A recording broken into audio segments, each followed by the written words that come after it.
ladies and gentlemen, Garry Moore.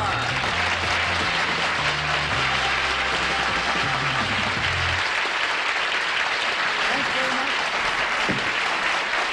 Good to see you again. Thank you, Bill Wendell. Let's meet the panel. Peggy Cass. Bill Cullen. Vogue beauty editor Shirley Lord. And talent Alda.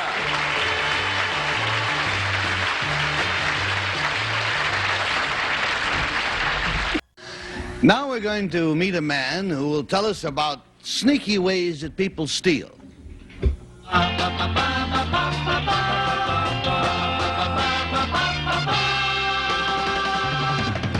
Number 1. What is your name, please? My name is Mark Lipman. Number 2. My name is Mark Lipman. Number 3. My name is Mark Lipman. And here are the fascinating words of Mark Lipman. I, Mark Lipman, hereby state that stealing is the latest American pastime. From my experience as a private investigator, I would say that at least half of the working force steals on the job. This theft ranges from lifting a few pencils to giant rip-offs totaling billions of dollars worth of goods per year. Hospital employees steal sheets and pillowcases. Clerks in stores don't ring up the sales, they just pocket the cash. A shipping man in a pants factory walks out with 180 pairs of pants in 2 years. And the president of a furniture company steals thousands of dollars worth of merchandise from his own company. I have written a book exposing this plague of pilfering. My book is called, quite simply, Stealing, and it is signed Mark Lipman.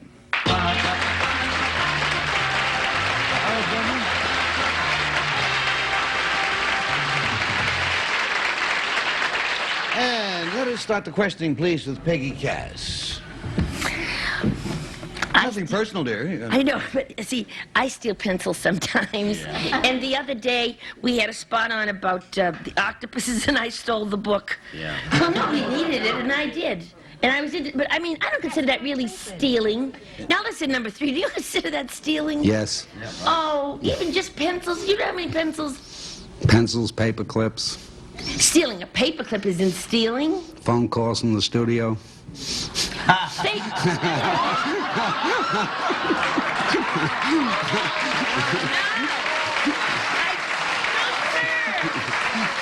Now, listen, just you wait a minute, number 3. They put a phone in my dresser, and what am I supposed to do, stare at it or make it a lamp? I mean, they gave me the phone. Yes, but Peggy, Afghanistan?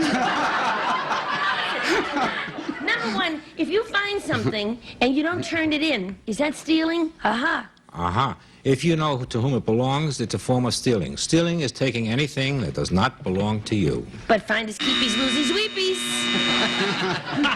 And that takes us to the takes us to Bill Cullen. You know, there are a lot of things in this. I mean, there is stealing and there is stealing. Number 1, but actually, no, there is. Well, this is perfectly. Number 2, may I prevail upon you? Is there such a thing as harmless, fun type lifting? No. No. Well, I put it all back. Number 2, I'm clean. Number 1, in what industry does the greatest stealing take place?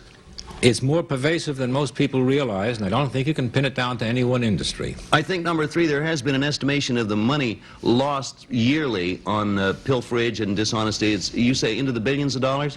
10 million a day. Number 2, who finally has to pay for that $10 million a day? Who makes up that lost money? We all pay for some of it.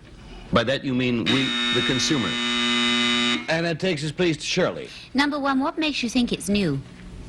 It's not new. It's been going on since time immemorial. Stealing is the new American pastime. Oh, that's just being witty. Oh, I see. Okay. Number 2, are women worse than men? Of course they're not, but I'd like to know your answer. There isn't any difference. No difference at all. And that man is a private investigator.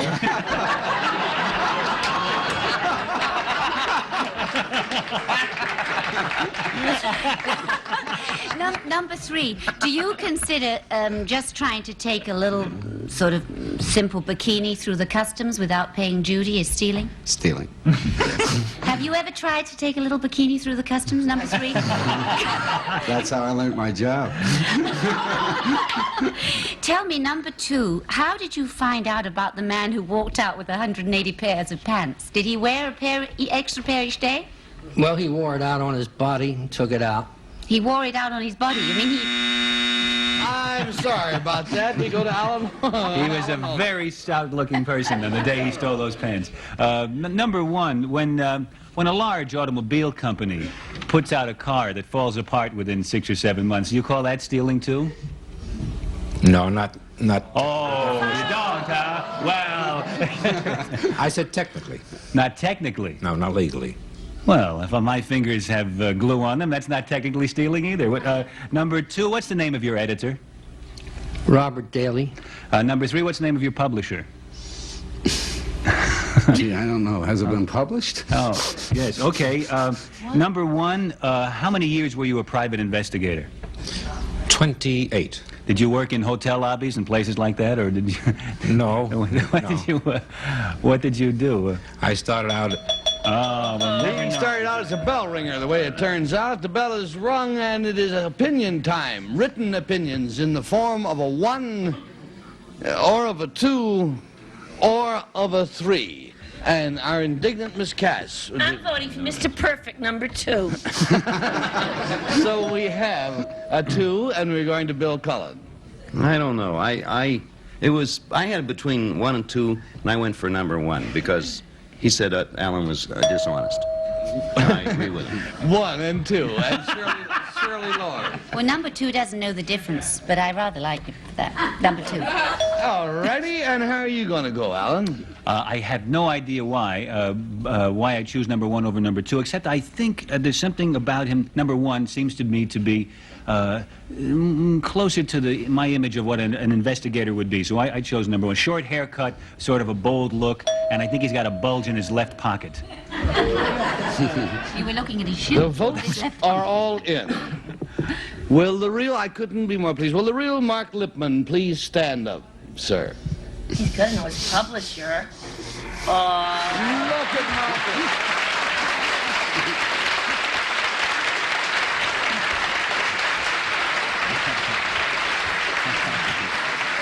Marvelous type. Mr. Lipman, let's find out who your chums are. Number 1, what is your real name? What do you do? My name is Larry Aronson, and I'm president of Aristographics, a New York City commercial printing company.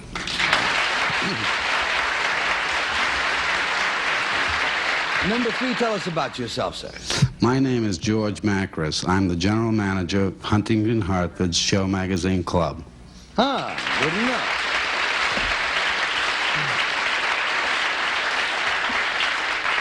Mr. Lipman, do you think that this pilferage that goes on, I'm not talking now about a fellow who manipulates a big deal, but I'm talking about people who take reams of paper and so forth. Is it because the corporations are so large that the individual doesn't feel that he's stealing from a person? Well, actually, what's going on in America today, years ago we had smaller operations. The owners were close to the situation. Employees did not have the opportunity or the temptation to take it. But now when you get in plants where there are millions of tires, millions of everything in there, and they don't have proper security measures, naturally these people start working a systematic way of life. May I say, Mark Lipman, that you're the perfect type to build a movie around. Fascinating man. Thank you, gentlemen all, for being with us on To Tell the Truth. Thank you.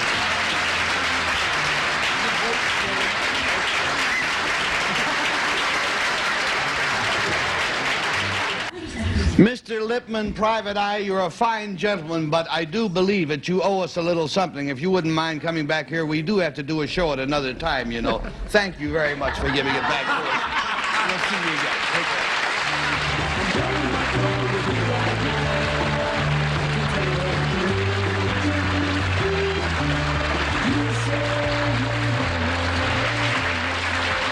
This is Phil Wendell speaking for To Tell the Truth.